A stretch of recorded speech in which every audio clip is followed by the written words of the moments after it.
ہمارا ہاتھ پکڑ کر باپ کی طرف لے کے جاتا ہے، آگے چلتا ہے اور ہمارا موکل ہے۔ کس طرح؟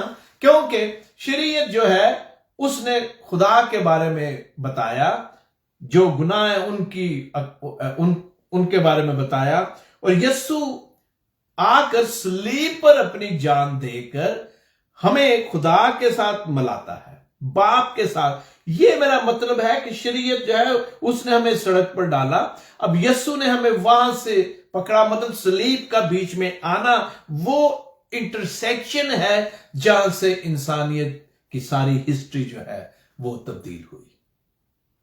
یہ میرے عزیزو رسول کے کہنے کا مطلب ہے کہ اب ہم شریعت کی عطائے سے آزاد ہوئے ہیں۔ شریعت اب خدا کے ساتھ ہمارے تعلقات کی بنیاد نہیں، اب ہمارے تعلقات کی بنیاد کون ہے؟ خداوند یسوع مسیح، اس کا اکلوتا بیٹا۔ پہلے شریعت کے ماتحت جو کام تھے ان کی وجہ سے خدا کی راست بازی حاصل کرنے کے لیے لوگ جو ہیں شریعت کے مطابق چلتے تھے، لیکن جب اس کی راست بازی ظاہر ہوتی ہے تو اب ہمیں شریعت کی عطائت کی ضرورت نہیں، اب ہم اس سے آزاد ہیں۔ اب ہماری جو ہمارے تعلقات ہیں خدا کے ساتھ، ان کی بنیاد جو ہے وہ یسوع ہے، وہ راست بازی جو ظاہر ہوئی۔ تو پھر کیا مطلب؟ وہ شریعت ختم ہو گئی، اس کی ضرورت نہیں۔ غور سے سنیں، شریعت پر عمل کرنے کی اب ضرورت نہیں۔ مطلب یہ ہوا کہ شریعت ان معنوں میں ختم نہیں ہوئی، اس لیے کہ وہ خدا نے خود جو ہے دی۔ لہذا کہنے کا مطلب یہ ہے رسول کا کہ اب شریعت کی وجہ سے مسیح کے ساتھ ہمارے تعلقات قائم نہیں ہوتے، بلکہ فضل اور رحم اور باپ کے ترس کی وجہ سے مسیح یسوع کے ساتھ تعلقات قائم ہونے کے بعد ہم باپ کے پاس آ سکتے ہیں۔ لیکن کیا اگر ہمیں اب شریعت کی عطائت کی ضرورت نہیں تو کیا اب ہم، کیونکہ خدا نے ہمیں فضل سے بچا لیا ہے، تو کیا ہم ٹوٹی پوٹی کریکٹ جو عطائت ہے اس کی وجہ سے خدا کے حضور مقبول ٹھہر سکتے ہیں یا بچ سکتے ہیں؟ میرے عزیزو، ایسی کوئی بات نہیں۔ شریعت جو ہے اصل میں اس کے جو قانون ہیں، اگر آپ نئے نامے کو پڑھیں تو وہ اور زیادہ سخت کر دیے گئے ہیں، یہ یسوع نے اور زیادہ سخت کر دیے ہیں، ان کو نئے لیول پر لے گیا ہے۔ لہذا شریعت نے ہمیں، ایک دفعہ پھر کہتا ہوں، میں پھر آگے بڑھتا ہوں، کہ ہمیں اخلاقی رستے پر ڈالا اور یسوع نے اپنی جان دے کر ہمیں بچایا، مطلب اب ہمارا ہاتھ پکڑ کر باپ کی طرف ہمیں لے کے چلتا ہے، بلکہ ہمارے آگے آگے ہمارا وکیل بن کر باپ کے سامنے ہماری وکالت کرتا ہے۔ اپنا خون دینے کے بعد وہ ہمارا موکل ٹھہرا۔ میرے عزیز، میں آپ کو بتانا چاہتا ہوں، جب شریعت کی بات آتی ہے تو رسول واپس پھر جاتا ہے اور موسیٰ کی بات کرتا ہے کہ جب ہم موسیٰ کی شریعت کی بات کرتے ہیں تو موسیٰ کی شریعت اچھی تو ہے، اور ہم نے 5ویں آیت کو اگر آپ دیکھیں تو یہاں لکھا ہوا ہے، کیونکہ ہر ایک ایمان لانے والے کی راست بازی کے لیے مسیح شریعت کا انجام ہے۔ 5ویں آیت چنانچہ موسیٰ نے یہ لکھا ہے کہ جو شخص اس راست بازی پر عمل کرتا ہے جو شریعت سے ہے، وہ اسی کی وجہ سے زندہ رہے گا۔ غور طلب بات ہے، غور سے سنیں۔ اگر کوئی موسوی شریعت پر عمل کر کے خدا کے حضور راست باز ٹھہرنا چاہتا ہے تو ٹھیک ہے، لیکن سوال یہ اٹھتا ہے کہ شریعت کے جو 600 سے پلس حکم ہیں ان پر عمل کون کرے گا؟ کیا کسی انسان سے یہ ممکن ہے کہ وہ 600 پلس جو لاز ہیں ان پر عمل کرے؟ ایسا ممکن نہیں میرے عزیزو۔ تو پھر کیا ہوگا؟ میں آپ کو اردو کا ایک محاورہ استعمال کرتے ہوئے کہتا ہوں کہ گھوم پھر کر واپس وہ یسوع کے پاس ہی آتے ہیں، کیونکہ کوئی انسان نہیں کہ وہ ان سارے لاز کو قائم رکھ سکے۔ تو پھر کیا ہوتا ہے؟ چونکہ انسان ان کو قائم رکھنے میں ناکام ہے تو وہ پھر جو قانون ہے یعنی شریعت جو ہے اس پر عمل کرتے ہوئے راست بازی حاصل نہیں کر سکتا، اس میں ناکام رہا، اور انسان جو ہے اس کو رحم اور فضل کی ضرورت ہوئی، اور وہ صرف یسوع مسیح نے بخشا اور دیا صلیب پر، جب وہ شریعت کی بھاری کم باتوں کو، لاز کو لے کر صلیب پر چڑھتا ہے۔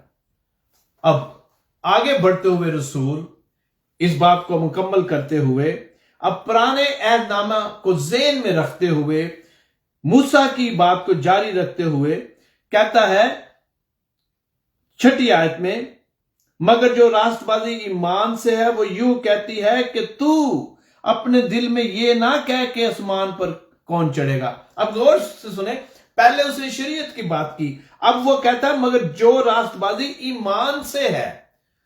I hope you understand what I'm saying کہ پہلے وہ کاموں کی شریعت کی بات کرتا ہے، موسیٰ کی، اب وہ ایمان کی بات کرتا ہے، اور جب وہ یہ کہتا ہے کہ آسمان پر کون چڑھے گا، تو بیسیکلی رسول، یہ بڑی عام ایک ایریا ہے، تو میں چاہتا ہوں کہ آپ اس پر توجہ کے ساتھ میری بات سنیں، بلکہ اگلی بھی چند آیات۔ اب یہاں پر رسول جو ہے وہ پرانے عہد نامہ کو مد نظر رکھتے ہوئے لکھتا ہے، اور اسپیشلی استثنا 30 باب اور اس کی 12 سے 14 آیات جو ہیں، وہاں پر خداوند کے کلام میں میرے عزیزو یوں لکھا ہوا ہے، بلکہ میں آپ کے لیے پڑھ دیتا ہوں۔ استثنا کی کتاب اور اس کے 30ویں باب کی 12ویں اور 14ویں آیت کو اگر آپ دیکھیں تو اس کی بیک گراؤنڈ میں یہ کہتا ہے کہ کون آسمان پر چڑھے گا یا مسیح کے اتار لانے کو۔ دراصل رسول یہ بات اس لیے لکھتا ہے کہ جب ایمان کی شریعت کی بات کرتے ہیں تو پھر ہمیں نجات کے لیے جو کام ہے ان کی ضرورت نہیں، فزیکل ضرورت نہیں، لہٰذا وہ یہ کہتا ہے کہ سوال یہ اٹھتا ہے کہ کیا معراج حاصل کرنے کے لیے ہمیں آسمان پر جانے کی ضرورت ہے؟ دراصل یہ پرانے عہد نامہ میں ہم پڑھتے ہیں کہ وہاں پر لوگ یہ کہتے ہیں کہ اگر وہ نیچے آ جائے، وہ خدا کو کہہ رہے ہیں، اگر وہ نیچے آ جاتا ہے تو ہم اس پر ایمان لے آئیں گے، وہ آ کے ہمیں سکھائے۔ تو رسول اسی بیک گراؤنڈ میں 4 آیت کی بات کرتے ہوئے اور 6 آیت کو شامل کرتے ہوئے لکھتا ہے کہ ہم دل سے اقرار کریں، کلام میں لکھا ہوا ہے کہ ہم دل سے اقرار کر کے راست بازی حاصل کریں، تاکہ نہ کہ اچھے کاموں کی وجہ سے، کیونکہ لکھا ہے انسان کے کام اچھے نہیں ہیں۔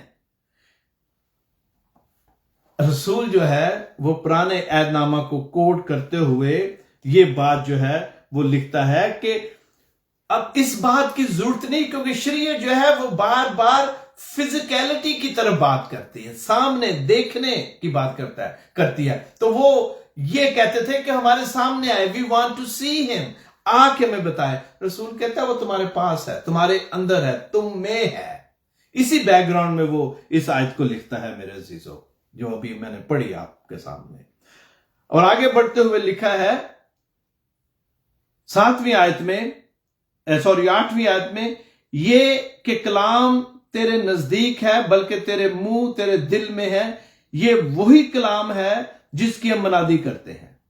آپ نے دیکھا، میں نے وہ اس کو پہلے بیان کر دیا ہے، اسی کی بات وہ کرتا ہے کہ یہ تیرے پاس ہے، ہم اسی کی منادی کرتے ہیں، صرف دیکھنے کی بات ہے۔ اور آگے چل کر میں اس پر آپ کے سامنے چند جو مثالیں ہیں وہ کلام میں سے دوں گا۔ اب ہم جب آگے بڑھتے ہیں تو ہم دیکھتے ہیں کہ رسول کہتا ہے جس کی ہم منادی کرتے ہیں، مطلب جس کا ہم اقرار کرتے ہیں۔ اقرار کرنے کا مطلب کیا؟ دراصل ہم خیال ہونا، کسی ایک بات پر متفق ہونا۔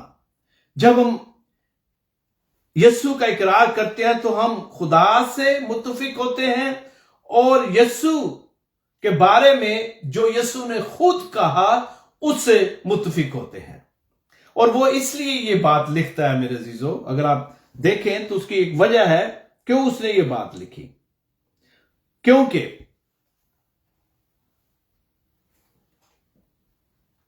رسول جو ہے وہ جب اقرار کی بات کرتا ہے تو وہ یہ کھل کر شہادت جو ہے وہ لکھتا ہے، اور اس میں کوئی جھول نہیں، کہ یسوع خداوند ہی مسیح ہے اور نجات دہندہ ہے اور مردوں میں سے زندہ ہوا ہے۔ اور اگر کوئی یہودی یہ نہیں کہتا تو وہ جو راست بازی ہے، جو یسوع کی معرفت ملتی ہے، اس کا انکاری ہے۔ لیکن جو اس کا اقرار کرتا ہے اس کے لیے اس بات کو جاننا بہت ضروری ہے کہ فی الحقیقت یسوع ہی مسیح ہے، کیونکہ جو لفظ اس بات کے لیے استعمال ہوا ہے خدا کے لیے وہ ہے کوریوس، اور یہ جو لفظ ہے میرے عزیزو یہ خدا کے لیے استعمال ہوتا ہے، اور کوئی بھی یہودی اس وقت تک یہ لفظ استعمال نہیں کر سکتا جب تک وہ دل سے سچے طور پر یسوع کے مسیح ہونے اور خدا ہونے کو نہیں مانتا، کیونکہ اس کا جو لفظی مطلب ہے وہ یہ ہے شہنشاہ، خدا اور عبادت کے لائق ہونا۔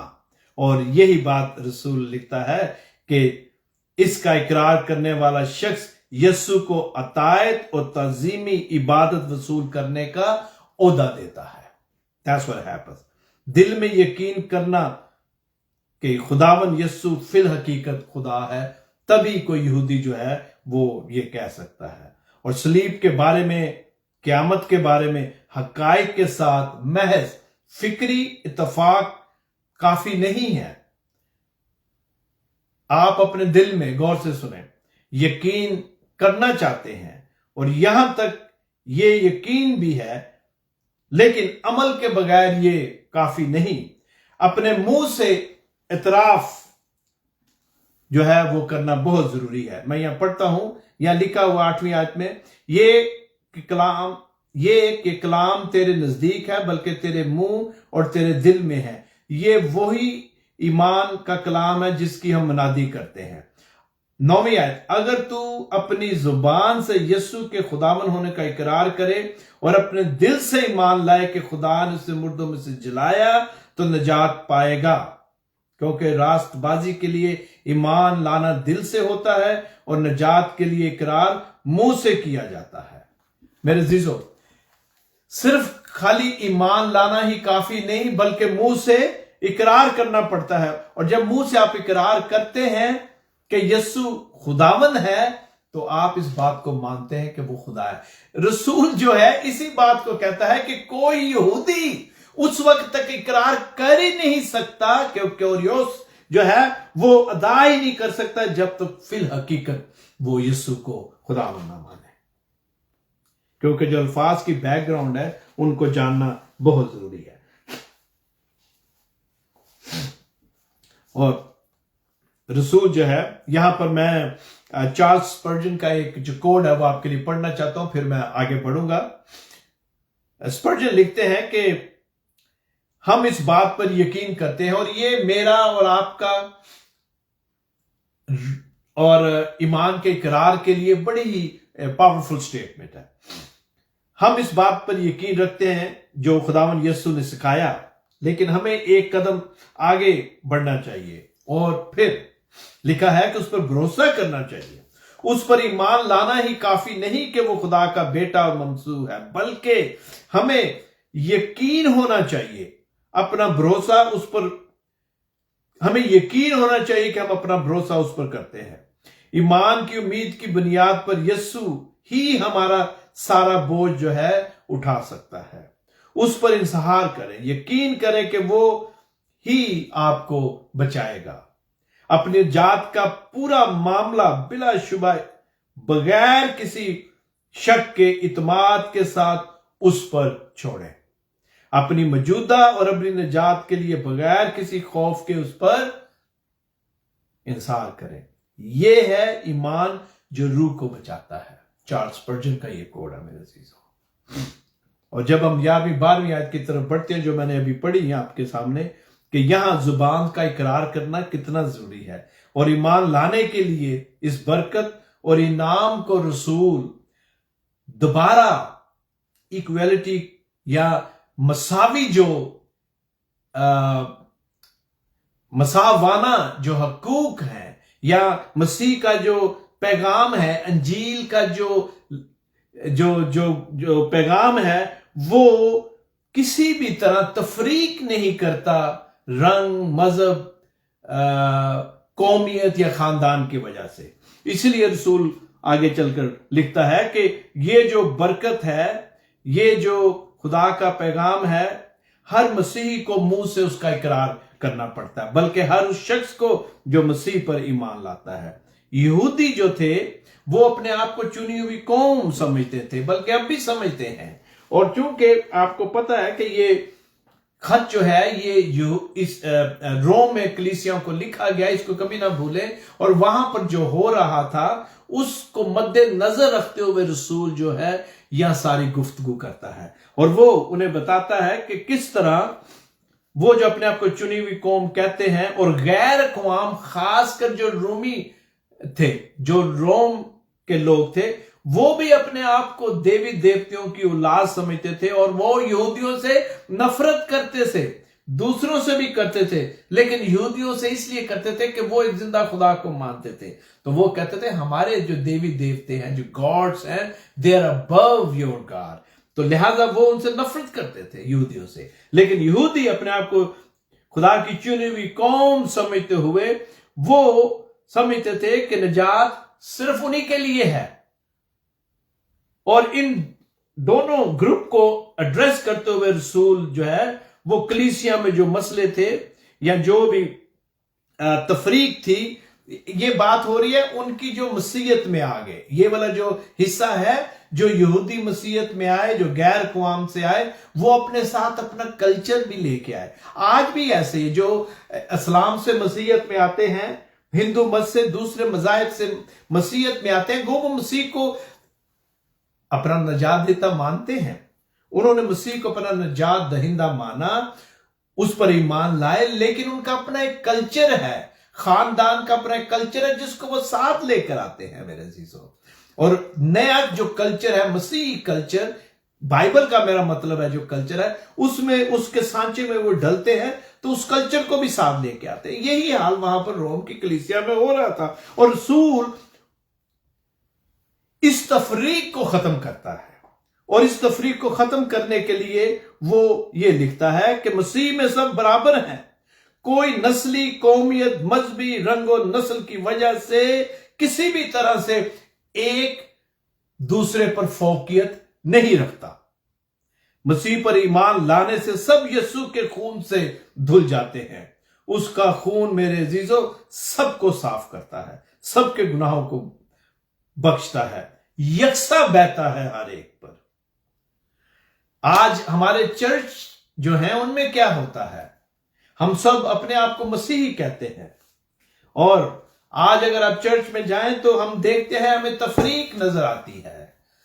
جو لوگوں کا سماجی رتبہ ہے، سماج میں جو ان کی حیثیت ہے، اس کی بنیاد پر، اس بنا پر چرچ میں لوگوں کو کیا ہے، کلاس بندی میں تقسیم کیا گیا ہے، اور جو کہ کلام کے مطابق صحیح نہیں ہے میرے عزیزو۔